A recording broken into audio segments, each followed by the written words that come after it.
membangun Banoa, ayo membangun Banoa, ayo membangun Banoa, ayo membangun Banoa. Dua orang ini salah satu dari beberapa orang yang mungkin bisa kita hadirkan untuk sharing terkait dengan bahwa anak-anak yang sifatnya fresh graduate atau dari bawah itu bisa berkarir. Ya, tapi tidak sekedar berkarir saja ya, dia pasti punya performa lebih, ya kan gitu. Kembali lagi di CBI Podcast bersama saya Hendy Kusumatmaja. Kebetulan saya langsung aja, kebetulan di sini ada beberapa orang, 2 orang di pimpinan salah satu atau 2 kebun di tempat kita yang sengaja kami undang untuk sharing terkait dengan beberapa hal atau performanya dan rekam jejak karirnya. Nah, saat ini langsung aku perkenalkan langsung ya satu-satu ya. Di sebelah kanan saya ada Pak Jono Marianto. Beliau adalah salah satu estate manager di tempat kita. Begitu juga di sebelah kiri saya ada Pak Alberto Siombing. Siombing ya Pak Siombing ya? Halo. Oi. Alberto. Alberto Siombing. Beliau juga salah satu manajer estate di tempat kita. Mungkin ke Pak Jono dulu. Oke. Sedikit Pak Jono, kita perkenalan dulu. Ini kan orang-orang atau sobat-sobat CBI di luar sana ini belum tahu Pak Jono itu siapa ya. Tapi kalau orang-orang CBI pasti kayaknya pada kenal ya terkait dengan Pak Jono ya. Tapi sobat CBI di luar sana kayaknya belum kenal. Mungkin bisa memperkenalkan diri dulu dan mungkin sekalian juga Pak. Bapak itu dulu pertama kali masuk CBI. Oke. Itu seperti apa dan diceritakan sampai saat ini seperti apa Pak? Mungkin silakan Pak Jono. Oke, baik sobat CBI. Perkenalkan nama saya Jono Marianto. Oke. Awal pertama gabung dengan CBI saya di tahun 2006. 2006. Jadi sudah kurang lebih 19 tahun ya. 19 tahun beliau berkarir di sini. Iya. Terus sebagai apa itu Pak? Pertama saya masuk ikut kerja di CBI ini dulu sebagai karyawan biasa. Jadi karyawan biasa terus kemudian jadi mandor. Mandor apa Pak saat itu? Mulai dari awal mandor rawat, Mandor ya kan? rawat. Terus kemudian mandor biasa, mandor cemis, mandor panen. Yang semua yang ada di kebun pasti Iya, ya betul. mandor di kebun. Mandor gitu. 1 dan terakhir alhamdulillah di tahun 2011 ikut program MT ya waktu itu, PKPP angkatan pertama. Wow. Angkatan ke-1. Angkatan pertama. Iya. Berarti beliau salah satu perintis MTCBI berarti ini ya. Oke. Oke. Oke. Kalau kami manggil dia Opung, Bang. Oh, Manggilnya Opung. Opung. Opung. Mbah. Banyak MT berarti ya. Selanjutnya 2000 berapa tadi Pak? Sorry. 2011. 2011 berarti Bapak masuk 2005 tadi ya? 2006.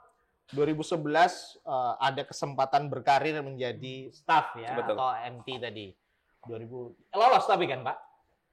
Langsung lolos nggak tuh? Atau nyogok. Lolos. Kali aja nyogok gitu. Lolos ya Pak ya, Lolos. langsung ya. Oh, memang Iya. memang orang hebat nih, orang pintar nih berarti memang. Lolos. Kemudian Penempatan pertama lulus di tahun 2012 ya. 2012 penempatan pertama itu di Estate Sulung waktu itu. Estate Sulung. Estate Sulung nanti banyak diceritakan nanti sama Pak Berto juga. Oh, ya gitu. kan? Janji rumahnya. Termasuk guru saya, Pak. Oh, gitu. Pernah saya. kami ya bareng-bareng di Sulung kan seperti itu. Kemudian tahun 2014 mendapat kesempatan untuk ke Regional 2. Mutasi aja atau ada Mutasi. promosi juga? Belum? Masih mutasi. Jadi 2014. asisten afdeling juga. Sampai kemarin tahun 2015 ya. Tahun 2015 alhamdulillah mendapatkan kesempatan studi 2015. 2015 ada kesempatan studi. Posisinya masih asisten ya? Posisi masih asisten. Masih asisten, ada peluang lah kita Iya. kata. Peluang yang dimanfaatkan Pak Jono untuk mengambil studi S1 ya? S1. S1 di salah satu universitas di Yogyakarta. Betul. Itu beasiswa Beasiswa lagi. dari corporate juga, dari CBI juga. Itu susah nggak sih masuk beasiswa kayak gitu? susah apanya artinya? Ah itu dia. Seleksinya susah nggak menurut Pak Jono atau gimana? Yang jelas dari penilaian dari pimpinan kita seperti itu kan. Berarti Pastinya tentunya dipilih juga. Dipilih dengan pastinya pimpinan nggak mungkin asal milih pakai lotre gitu kocokan Pak Alberto atau Pak Jono kan enggak ya. Pastinya melihat performa juga pastinya dengan Pak Jono kayaknya mungkin performanya bagus kali ya menurut pimpinan seperti itu dipilih dan mungkin mengikuti seleksi ya Pak saat itu dan ternyata lolos alhamdulillah mungkin ya. Susah nggak ke kuliahnya Pak? Kalau ada S2 saya mau. Dikasih sekali tagih rupanya nih ya. Dikasih hati minta jantung. Jadi kuliah ya Pak ya. Singkat cerita berapa tahun Bapak dulu kuliah? Kuliah 3,5 tahun saja. Wih, kumlot lu Pak? Summa cum laude, IPK 4,0. Wih, 4,0 Pak. itu nggak nyogok itu enggak. Nyogok nggak itu kira-kira Pak Albert tuh? Kayaknya iya. Enggak, bukan maksudnya kita nyogok tuh. Pasti beliau ini orang hebat memang. Saya pernah ketemu dosennya di salah satu kampus tadi yang saya cerita tadi. Itu memang Pak Jono ini terkenal. Bahkan saya pernah nanya, itu yang orang CBI yang IP-nya 4 itu satu-satunya Pak Jono. Jadi beliau salah satu yang dikenal di kampus tersebut. Jadi di alma mater pun kayaknya mungkin bisa jadi terkenal juga. Saya langsung ketemu rektornya, gitu. wakil rektornya juga saya jumpain. Jono terkenal katanya. Wih, hebat juga ini. Jangan-jangan apa suka main sama rektor kali ya. Jadi langsung IP-nya 4 itu. Oke. Ya, jadi lulus ya. Lulus 3,5 tahun. 3,5 tahun, kemudian Mau balik kan, 2019 balik lagi. Oh, tak kira nggak mau balik di Jogja aja katanya. Sebenarnya ada tawaran juga. Nah, kan. Soalnya ini ada cerita juga sebenarnya. Saya dapat bocoran dari dosen sana, kayak tawarin jadi dosen. Nggak mau katanya. Iya. Gajinya terlalu murah mungkin, Pak. Saya memilih kembali ke CBI untuk mendharma baktikan ilmu yang sudah didapat. Luar biasa. Ya kan? Iya. Di tahun 2019 saya kembali lagi ke CBI, balik lagi ke Regional 2. Balik ke Regional 2. Posisi waktu itu dipercaya masih sebagai asisten. Masih asisten. Tapi di tahun 2020 diberikan peluang ya dan kesempatan dipercaya oleh manajemen untuk naik jadi ASCAP. Wah, gitu. ASCAP ya. Selanjutnya di 2021 setahun doang berarti ya? Iya, setahun dipercaya untuk memegang estate sebagai estate manager sampai sekarang. Wow, cukup fast track ya di asisten, ASCAP-nya tadi, terus manajernya dia. Ini salah satunya juga melihat Sobat CBI performanya dia dan selama masa studi di beasiswa tadi ya kayaknya ya, manajemen juga melihat kayaknya Pak Jono ini punya potensi yang tinggi kan gitu untuk menduduki posisi yang lebih tinggi ya. Di situ ya Pak, dari 2020 Bapak dikasih challenge ya dari manajemen untuk menghandle salah satu kebun atau estate di tempat kita ya Pak. Iya, betul. Oke. Itulah sampai saat ini. Sampai saat ini, betul. Wow, oke, luar biasa. Jadi cukup cukup panjang juga, tapi ada di masa tertentu dia bisa cepet gitu. Ada fast track-nya juga. Oke, sekarang ke Pak Alberto kali.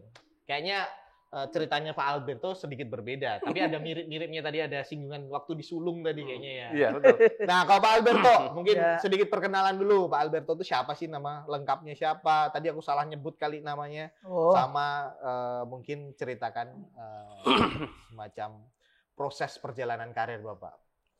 Baik, Pak Hendi, ya nama saya Alberto Siombing. Oh bener ya. berarti kan tadi. Saya asli dari Sumatera Utara, tapi lokasi ini berbeda-beda nih. Orang Sumatera Utara, lahirnya di Riau, ya, keluarga banyak di Aceh, tinggal sekarang di Kalimantan kan gitu. Jadi kalau cuti itu Pak, uangnya habis di transport aja itu. Beli tiket aja itu. Iya. Oke. Jadi masuk CBI, MT pertama masuk CBI ini tahun 2013 pada saat itu Pak. Berarti MT-nya bareng sama Pak Jono? Enggak Pak. Pak Jono ini angkatan pertama, saya angkatan 5. Oh, angkatan kelima. Iya. Makanya saya bilang tadi di awal, Pak Jono ini opung saya. Oh, iya. Kakek saya. Guru saya juga. Karena waktu pada saat itu di Sulung, Pak Jono ini sebagai ya mentor juga lah, karena waktu itu mentor saya perempuan, Bu Sri, nggak enak sharingnya kan gitu. Oh, iya. Jadi saya sering diskusi itu sama Pak Jono. Tahun Hmm. 2013 itu Pak, bulan 9. Saya lulus jadi asisten itu Pak 2014, bulan 2 tepatnya waktu itu. Penempatan harapannya waktu itu saya itu ditarik ke sulung Pak. Jono ya. Sama Pak Ngarep Juniansa. ya? Rupanya nggak dikehendaki gitu. Jadi akhirnya dikirim ke Pedongatan Regional 2. Wih, itu Tahun salah satu 2014. kebun yang cukup challenging lah. Iya, Iya kan? iya betul Pak. Nah, cukup challenging lah. Jadi memang kalau ceritanya Pedongatan ini Pak, dari mentor saya sebelumnya, kalau sudah lulus dari Pedongatan itu megang kebun manapun enteng Nah, gitu loh. kan, bener kan? Jadi memang terbukti. Sekarang mau dilempar kemanapun tetap fight gitu loh. Iya, Iya. benar-benar. Jadi ya 2014 asisten, kemudian saya termasuk orang yang sangat beruntung lah Pak di CBI karena dari semua anak MT Pak Bang Jono ya, saya memang waktu itu dipilih untuk jadi mungkin kelinci percobaan lah, Wow. kemungkinan kan gitu. Jadi saya Maksudnya apa ini kelinci percobaan ini? saya itu askep pertama Pak, program MT PKPP ya. PKPP. Oh, gitu. Jadi kan Pak Jono ini kan angkatan pertama, saya angkatan kelima. Walaupun Pak Jono senior saya duluan disepak gitu loh. Oh, berarti askepnya duluan Bapak ya? Iya, Iya, karena kebetulan sembilan. abang ini dulu kan kuliah Iya, betul. di Oh, Jogja. waktu kuliah dulu. Iya, iya. Jadi disalip di tikungan gitu Oh, loh. iya. Iya. Oke, di challenge Jadi- untuk jadi askep ya. Iya. Tahun berapa tuh? Tahun 2016 yang pertama. 16. Jadi 2 kali Bang. 2 kali saya tes askep itu, pertama nggak lulus. 2016. Nggak nyogok berarti ini pastinya. Nggak nyogok. Iya, aman. Belum ada duitnya kan. Memang nggak ada sogok menyogok sebenarnya di tempat ini. Iya. Jadi mungkin waktu itu saya baru terlalu muda. Soalnya saya baru 1,5 tahun kan. Iya. Baru 1,5, belum ada 2 tahun. Habis itu pimpinan kita bilang masih perlu belajar dulu. Jadi saya masih optimis, belajar terus. Habis itu kelola afdeling terus. 6 bulan lagi dipanggil gitu, tes lagi. Hanya 6 bulan saja dikasih waktu untuk belajar Bapak untuk tes Iya, lagi ya. Tes lagi. Wow. Habis itu ya lulus Pak. Lulus? Tahun 2017-nya. 2017 jadi Iya. askep. Jadi askep. Oke. Jadi saya tuh 3 tahun, kurang lebih 3 tahun udah jadi asisten itu. 3 tahun kurang dari 2014 bulan 2 sampai 2017 saya pertama askep itu. Wow. Jadi saya pertama askep itu di Malata. Tantangannya di Malata itu asisten saya itu semua senior-senior Bang. Umurnya udah di atas kepala 35 semua. Ada yang 40. Itu. Nah, gimana tuh caranya menghandle orang yang usianya lebih tua tuh? Nah itu dia. Karena apa ya? Kalau bagi saya untuk menghadapi itu, karena saya udah pernah asisten, ya kadang-kadang kan mandornya juga banyak yang tua. Ya, pastinya kalau di soal dealing kan banyak yang lebih tua gitu. Iya, jadi intinya komunikasi lebih diintenskan aja gitu loh. Kadang-kadang kan kalau yang lebih tua dari kita ini kalau dimarahin atau ditegur di halayak ramai umum kayak gini kan nggak senang kan, Iya. takutnya sakit hati. Jadi kadang-kadang Kita kita tarik ini dulu. pendekatan secara personal gitu. Oh. Supaya dia lebih apa ya, Dihargai menyampaikan ya lebih dihargai lah. Seperti itu. Jadi tantangannya itu kemarin di Malata itu, tapi sering berjalannya waktu kita jadi tim yang solid waktu itu di Malata. Akhirnya ya asisten-asisten saya dulu itu sekarang udah banyak, ada juga yang sudah jadi manajer sama seperti saya. Oh, iya. Tantangannya di situ. Berikutnya Askep kenapa tuh. askep? Manajernya tahun berapa jadinya? Saya manajer itu tahun 2019 Bang. 2019. 2017 askep. Ya, 2019 Bapak udah manajer. manajer. Wow. Ini kayaknya orang-orang fast track juga nih kayaknya nih. Oke. Jadi Di situ itu mau jadi manajer pun beruntung juga sebenarnya gitu loh. Bah, inilah nih. Beruntung kenapa nih kamu bilang beruntung? Beruntung nggak nyogok gitu loh. Jadi waktu itu kan Pak Owner kunjungan ke TND kalau nggak salah. Oke. Jumpain head kita ada di TND itu, bilang sudah ada belum anak MT yang sudah jadi askep? Oh, askep. Udah Pak, udah ada. Disebutkanlah nama saya. Terus waktu itu nama siapa lagi ya? Ada berapa banyak saat itu? Enggak, waktu itu belum terlalu banyak 2019 itu Bang. Yang banyak MTJ naik ke ASKEP itu kan tahun 2020 kalau nggak salah. Nah, disebutkanlah salah satu nama saya sudah jadi ASKEP gitu loh. Udah bisa belum jadi manajer kata Pak Owner kan?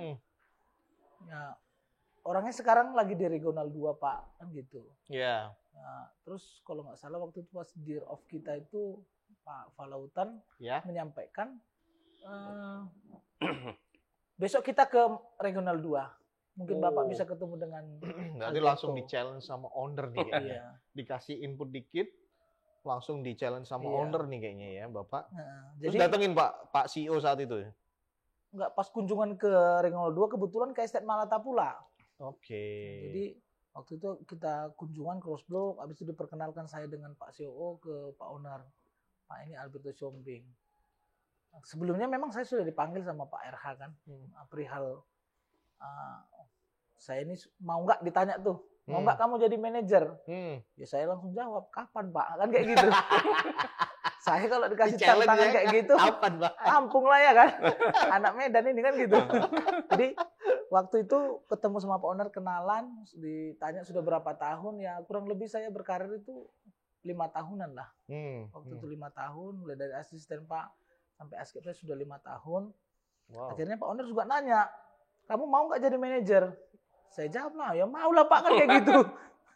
Jadi manajer kan gitu. Karena waktu itu memang estate saya itu sering kosong manajer kan. Jadi sering kita handle. Jadi kalau jadi manajer masih enteng lah kayak gitu. Udah terbiasa menghandle karena kekosongan kayak gitu ya. Wow, iya. Jadi singkat cerita langsung diproses ya sama tim langsung diproses. Iya, langsung diproses. Ya itu saya bilang tadi, saya beruntung dan ada faktor beruntungannya lebih banyak gitu. Tapi saya yakin nggak semata-mata Bapak dengan seperti itu ada keberuntungan terus. Tapi ada pimpinan juga akan melihat juga performa Bapak pastinya. Nggak mungkin kan Alberto ini empty itu. Semua empty nanti masuk semua nih. Jadi tidak sekedar empty-nya ya, tapi lihat pencapaian-pencapaian dari Pak Alberto yang sudah dicapainya saat itu. Oke, dari kurang lebih tahun 2020 ya Pak untuk manajernya Bapak? Iya, 2020 jadi manajer. Jadi manajer. Berarti hampir sama ya, 2020 juga ya tadi ya? Saya 2021. 21. Duluan Pak Alberto. Kalau manajer pertama MT itu saya juga Pak. Di tikungan tadi ya? Diselip di tikungan tadi ya? Ditikung 3,5 tahun tadi. Iya. Jadi malah jadi duluan adik juniornya ini. Tapi kalau sama guru tetap hormat. Luar biasa. Jadi dua orang ini salah satu dari beberapa orang yang mungkin bisa kita hadirkan untuk sharing terkait dengan bahwa anak-anak yang sifatnya fresh graduate atau dari bawah itu bisa berkarir. Ya, tapi tidak sekedar berkarir saja ya. Dia pasti punya performa lebih. Ya kan gitu. Nah, dari selama masa manajer Pak Jono atau Pak Alberto, ini pertanyaannya sama ini.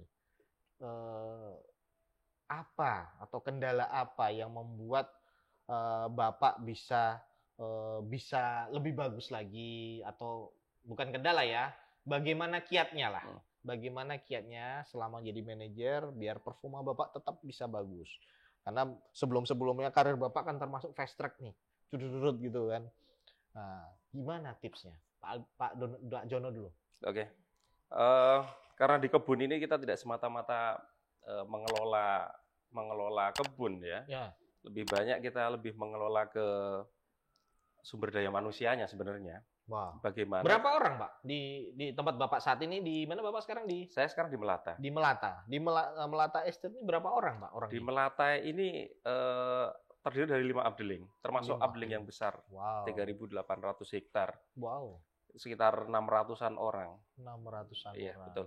Jadi memang sih mengelola SDM ini harus ada seninya gitu kan. Apalagi karyawan kita kan berasal dari bermacam-macam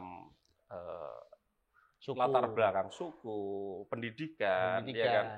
Terus kemudian juga bermacam-macam watak. Itu yang seninya di situ sebenarnya gitu loh. Gimana supaya kita ibarat gamelan lah ya. Wush. Satu instrumen itu kalau cuma Jadi diharmonikan. iya Wah, disatukan ngeri. ya Bang, kalau- menjadi harmonisasi. Ini bukan apa ya, sorry ya. Bukan agak rasis ya. Memang Bapak ini agak Jawa sentris. Kalau ini Batak Sumatera- sentris. Batak sentris ini.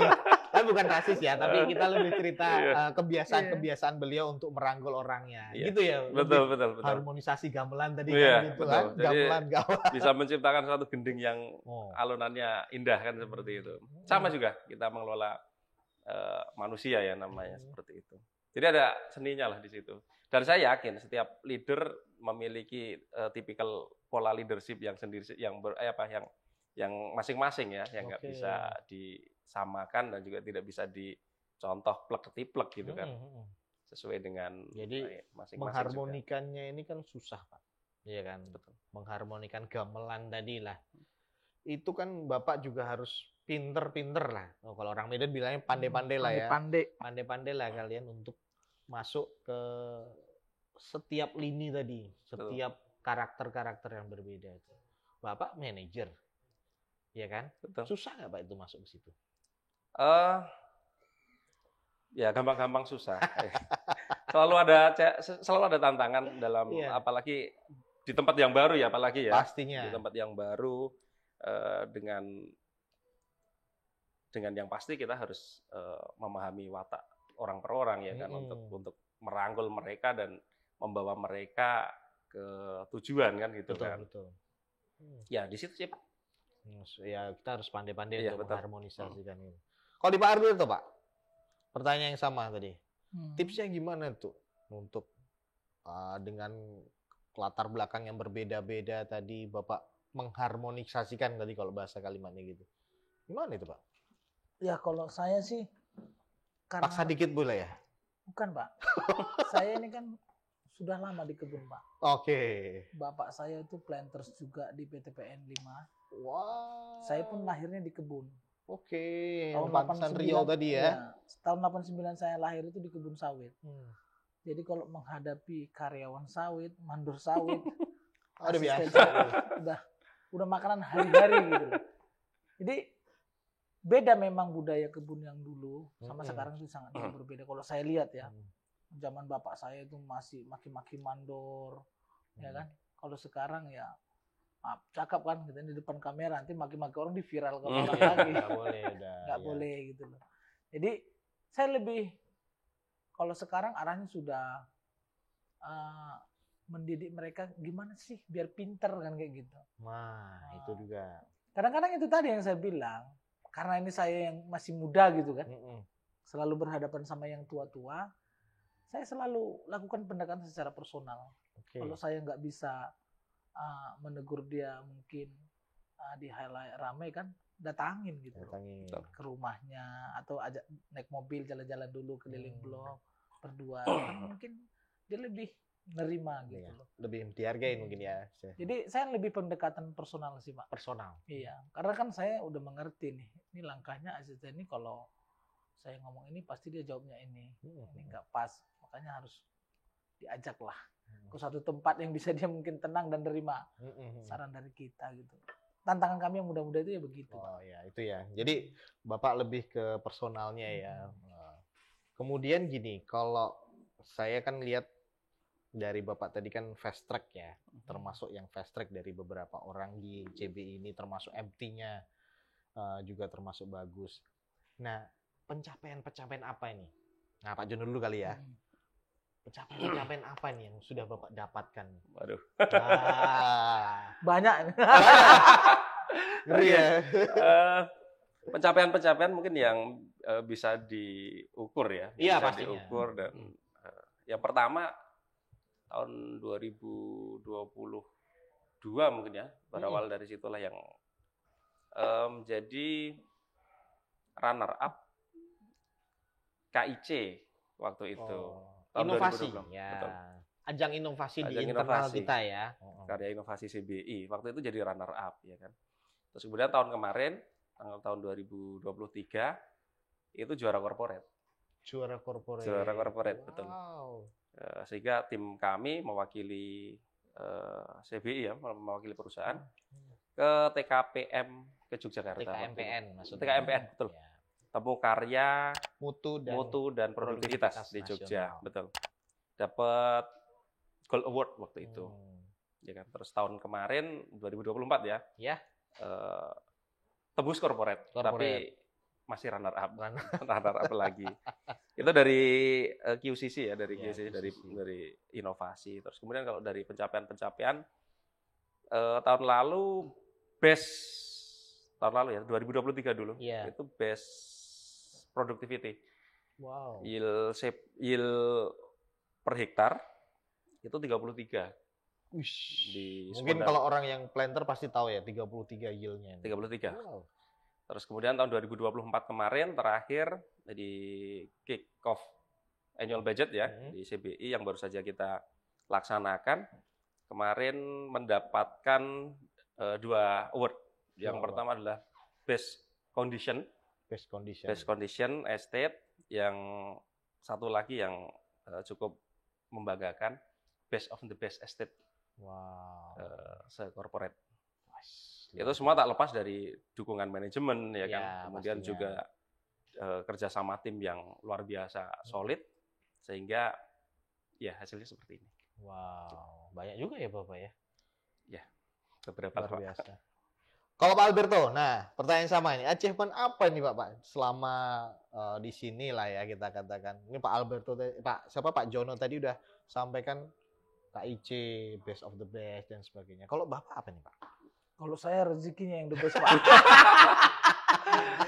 Jadi Ya, pencapaian ada. Ya. Gitu loh. Ada. Waktu kami asisten itu, ini RH kami sekarang Pak Saryanto itu Pak ya. Dulu waktu masih ASKEP kami capai itu tahun 2016 itu best estate nomor 2 itu. wow, Terbaik se-CBI ya. CBI, ya. Wow, Waktu itu. Makanya nama kami harum semua, Pak. udah mandi ya kalian Ber- berdua. Beruntung lagi ya kan. Beruntung estate-nya dapat, jadi asistennya laku gitu. Jadi dikenal orang gitu loh, Pak. Oke. Kadang-kadang gitu, asisten dikenal karena estate-nya Ya, bagus gitu. loh. bagus ya. Siapa tuh asistennya kan gitu. Hmm. Siapa tuh manajernya gitu, ditanya gitu. Biasanya emang gitu sih. Iya. Mencuatnya gara-gara ada pencapaian-pencapaian, siapa Iya. manajernya biasa estate-nya, siapa ASKEP-nya gitu sih memang Iya. benar. Oh, Terus iya. pencapaian lain sih pernah waktu di Sungai Bulik saya manajer itu kita juga mendapatkan best estate nomor 2 juga di Sungai Bulik tahun 2022.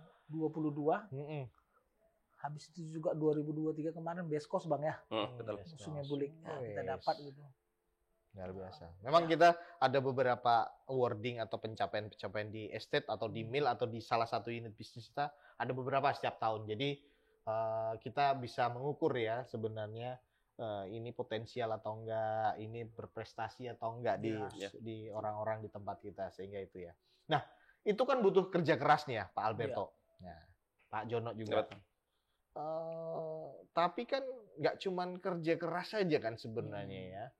Juga pasti ada diimbangi dengan kegiatan-kegiatan biar nggak bosen. Apalagi sekarang nih kalau kita lihat ya tenaga kerja kita hampir 60% itu generasi-generasi yang mungkin kelahiran di 94, 95 lah kan gitu ya. Milenial. berarti. Milenial kan gitu.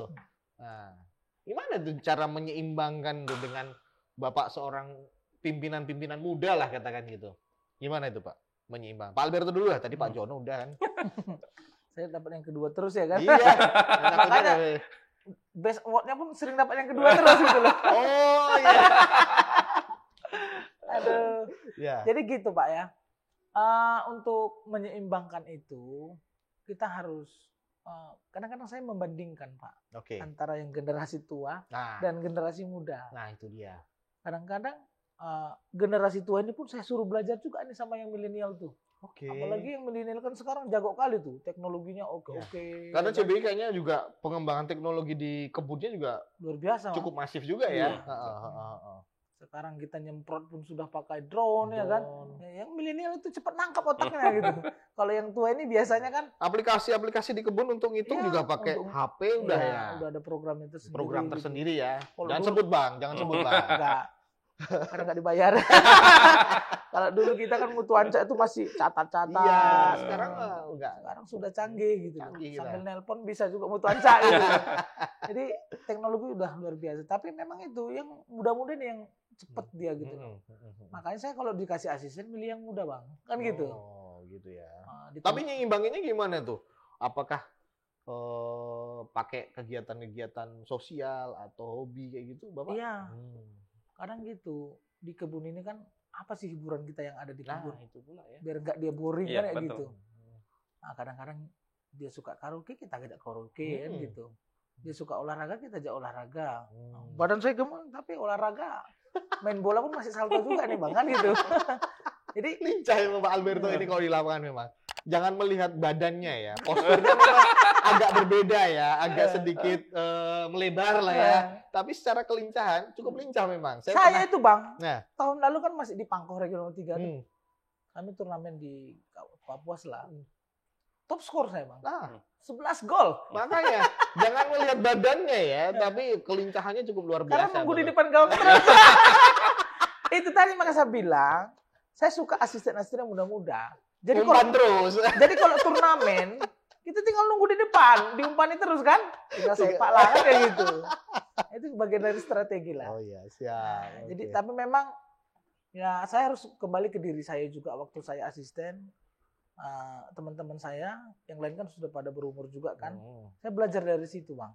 Oke. Melihat teman saya, nah saya cocokkanlah nih asisten senior begini cara mengelolanya, yang milenial begini caranya gitu loh. Kadang-kadang kan yang generasi Z sekarang Gen Z katanya mudah kali merajuk. Iya. Marah sedikit kita tuh, Iya. oh langsung dia update status, matanya nangis gitu loh ya kan.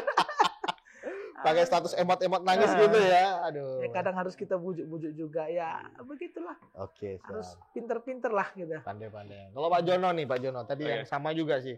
Itu kan Bapak kan udah pencapaiannya luar biasa, tapi kan juga pasti diimbangi kan. Iya. Dengan yang sifat-sifatnya sama kayak itu. Kalau di Bapak lalui untuk memimpin di salah satu estate atau di estate yang Bapak lalui, gimana Pak? Iya. Strateginya? Karyawan kita memang benar apa yang disampaikan Pak Birto tadi ya. Ada yang karyawan old, karyawan tua ya kan, ada yang karyawan generasi milenial, generasi Gen Z juga gitu kan. Memang ini seperti ada apa ya? Ada perbedaan culture budaya yang memang benar-benar kerasa ya. Yang generasi tua ini kan kalau karyawan kita kebanyakan adalah pemanen gitu kan. Oke. Ada pemanen. Tapi untuk yang level supervisi, terus kemudian ya sebagian karyawan kita, admin pasti yang kelahirannya lebih muda kan seperti itu. Memang di sini ada satu seperti perbedaan akulturasi budaya kan seperti itu. Budaya baik itu budaya kerja maupun budaya pemikiran juga gitu. Jadi ya untuk pemanen bagaimana kita yang notabene tadi diisi oleh orang-orang yang sudah berumur ya kan, ya kita harus adaptif juga kepada mereka. Tidak bisa kita serta-mertakan dalam mengelola mereka kita samakan dengan yang anak-anak zaman sekarang kan seperti itu. Maka saya teringat salah satu syarat membangun budaya pondok, budaya implasmen itu yang disampaikan oleh Pak Deputi itu kan salah satunya sekarang ditambahkan lagi adanya sinyal gitu loh. Karena memang itu sekarang bukan Sinyal, barang ya. sinyal.